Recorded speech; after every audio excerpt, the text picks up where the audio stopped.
Hello and welcome to my thoughts on 17 through 20 Reflections. If you haven't read it yet, you can click here and listen to me read it for you. Alright, everyone good? Let's go. So, the setup to issue 17 is, quick to the point. Luna's walking around doing moon things, and all of a sudden, Celestia walks through a magical mirror, oh no! And you know what? There's only one pony in this town that can read books. And so, Twilight sets off on her mission. And while Luna's, rambling on about the mirror and stuff, I love Pinkie Pie's 3-panel subplot of finding some sweet gum. Oh yeah, we're starting off strong. The biggest critique I have for 17 is how long Luna rambles about the mirror and Star Swirl and Celestia, and oh my god, it's been 5 pages and we're finally there. Yeah, then we flash to the past. And you know what? I love all the scenes in the past. Actually going through it is so much better than hearing Luna talk about it. I love how much of a dick Star Swirl comes off as when he's first introduced.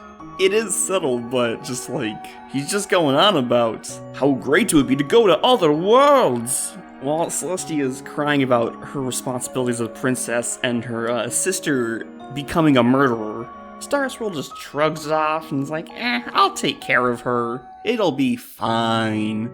And then immediately, alright, back to magical portals, the important thing. And now, with the excellent transition of a dead Hydra, the girls have found the library. With a well-placed Twilight freakout and a picture of little baby Celestia, Twilight is questioning her role as a princess, like an entire season early, and double stabs to the heart as she realizes all of her friends got to do exactly what they wanted. Oof. And this scene does a really good job at connecting the reader to Twilight's mental state. What does it mean to be a princess? Will she have to rule over a kingdom? Will she get to choose what she wants to do? Can she continue her magical studies? Her dream, since she was a little baby, was to be a powerful wizard. And now everything's flipped on its head. But fortunately, we don't have to explore these questions because Applejack found the books. I really like how the fight between Star Swirl and Celestia was introduced here. We just smash cut to the end, we don't know what the hell's going on, but Celestia did something bad, and Star Swirl is pissed. Because just on the previous page, it said they were literally going to this other world for decades. So all of a sudden now, why can't Celestia just, go? And props to Star Swirl for apparently not mentioning Sombra's name literally once throughout his entire journal. Just so we can have a cliffhanger of Sombra looking all evil through the mirror as Celestia collapses through it almost dead. And that's the end of 17.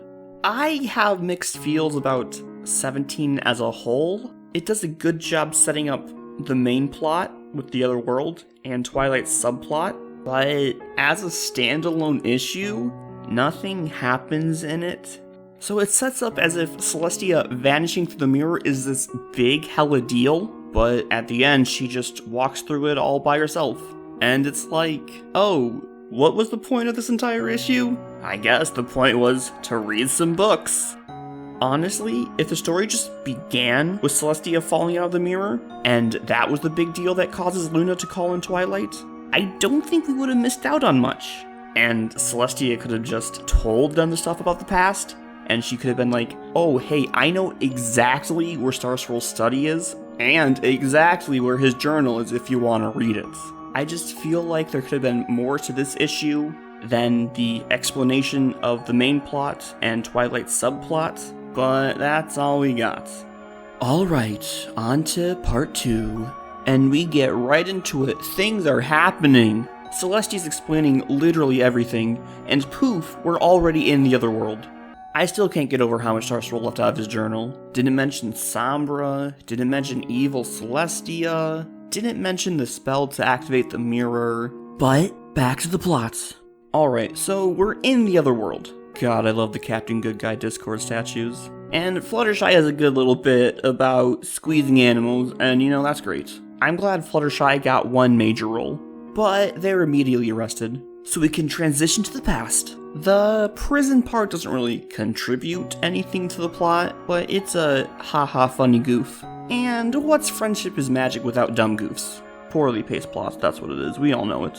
I know in my recap I play it off as if Twilight teleporting out of prison is the reason main Celestia gets hurt, but I don't actually think that was the connection to be made. But I mean, maybe it was, it's unclear. I just think it was funny to add it.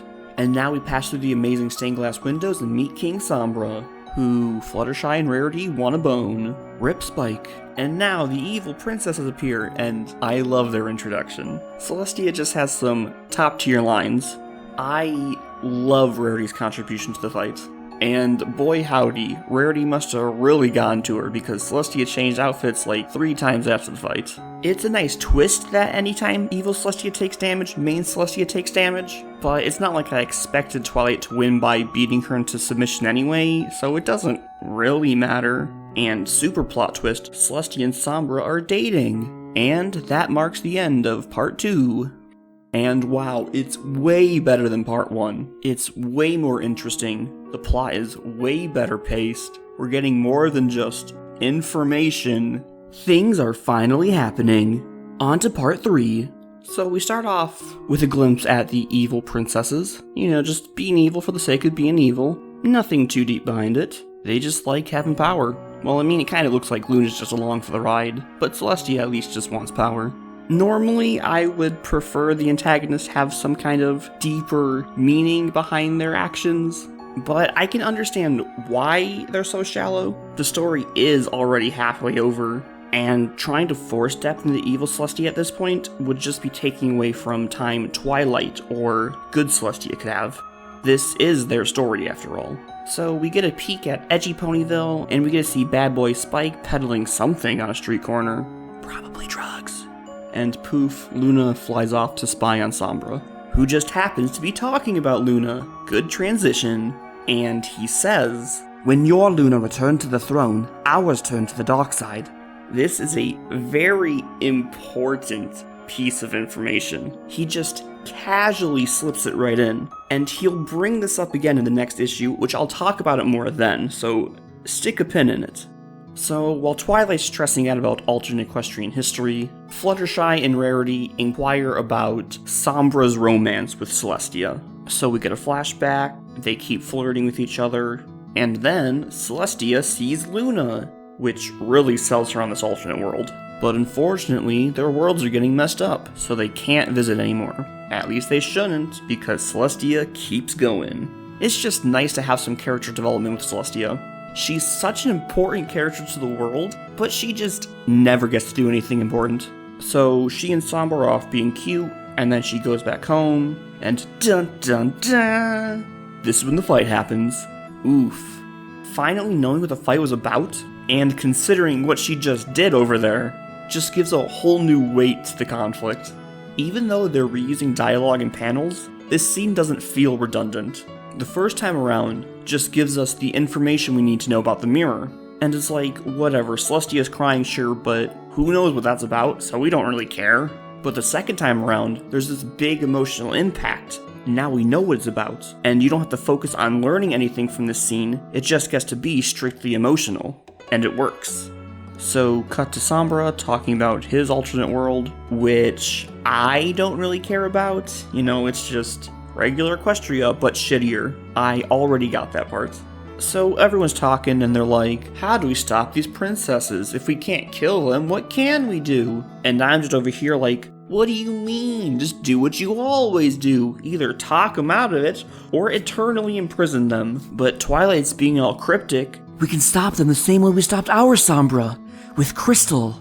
But her plan has literally nothing to do with what happened to Sombra in the first place, or what they did to stop him. But I mean, YOLO. So she gets the sweet idea to imprison them, and everyone's like, wow, who would have thought of that idea? So smash cut to later that night, and Twilight's knocking on Sombra's door, and Twilight's subplot introduced in part 1 is finally coming back. And Sombra answers her questions and concerns in an interesting way. So she's trying to figure out how to be a good leader, since she is a princess. He just kind of dodges her question, and instead of offering any advice for her, he's just like, I hear you're already a good leader. Ha ha ha, nice try. But running a school and running a country are two very different things. Twilight's trying to fish for answers, but Sombra's mostly just letting her vent. His advice basically boils down to, just keep doing what you're doing. But I guess it worked. It's just too bad her problem was she didn't want to be a princess. But anyway, this little part of Sombra afterwards, super cute. But then it gets ruined by ending on evil girls. And, now Celestia and Luna know exactly what the plan is.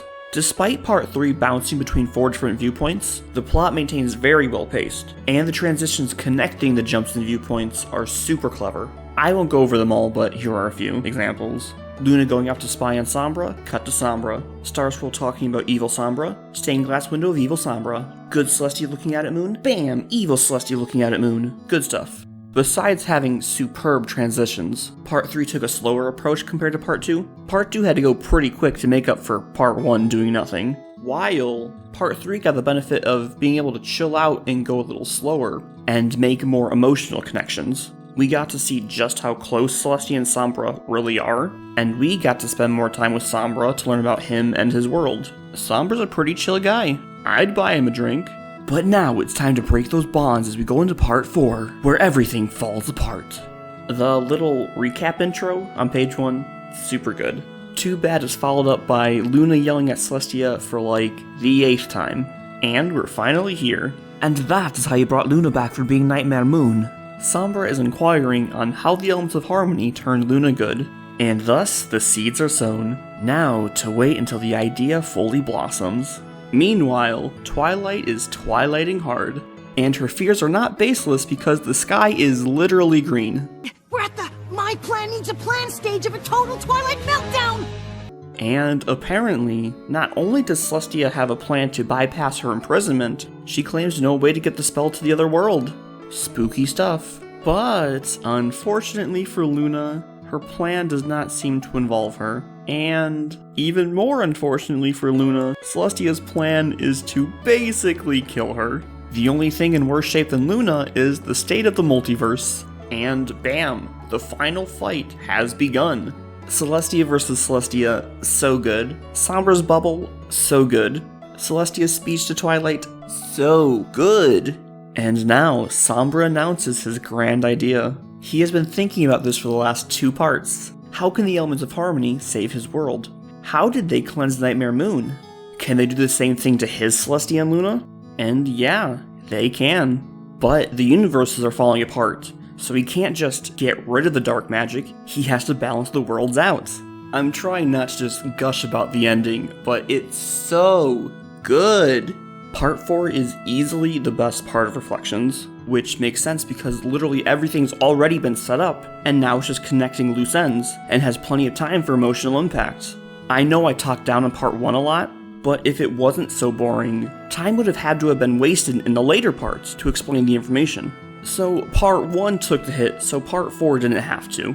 I'm still not giving Part 1 a pass on how boring it is, but it served its purpose. Like, take Part 3 for example. It was much slower paced compared to Part 2 and 4, but it was written in a way that I still cared about it. Part 3 doesn't come off as boring, it comes off as cute and fun. But anyway, this has gone on for too long. TLDW, Part 1 was boring, but necessary. Part 2 was a good mix of cool moments and funny goofs. Part 3 is really sweet, with both Sombra and Celestia, as well as Sombra and Twilight. And Part 4 is awesome. Let me know what you guys thought in the comments. Oh, side note for anyone who cares, I'll be getting around to talking about Return of Queen Chrysalis and Nightmare Rarity eventually. I just didn't have the idea for this at the time, and when I eventually redo 9 through 16, I'll also do this for them. Alright, until next time.